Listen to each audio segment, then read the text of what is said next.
Hey everybody, this is Melinda with Liberty Jane. Today I'm going to show you how to do this awesome couture technique called a French seam.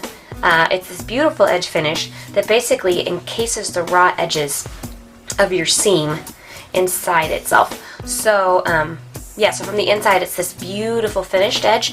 From the outside it just looks like a normal seam. This is a great technique. Lots of people love to use it, and I know you will too. So follow along and we'll get you making your own French seams in no time.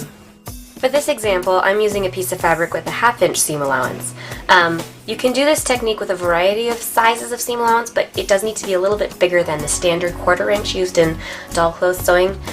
So if you want to do a French seam and your pattern piece has just a 1/4 inch seam allowance, go ahead and add an extra 1/4 of an inch or so to give yourself some more working room.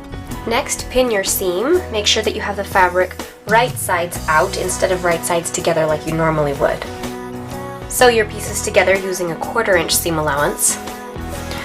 Trim this seam allowance down to 1/8 of an inch. Press the seam open and then fold the fabric back on itself along the seam line. And then give it a press right along this edge. Pin along your fold line. What you're going to do next is stitch again at a 1/4 inch.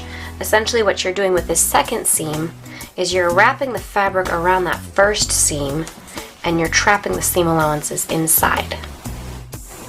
Press your seam to one side and there you have it, a beautifully finished French seam with no raw edges showing.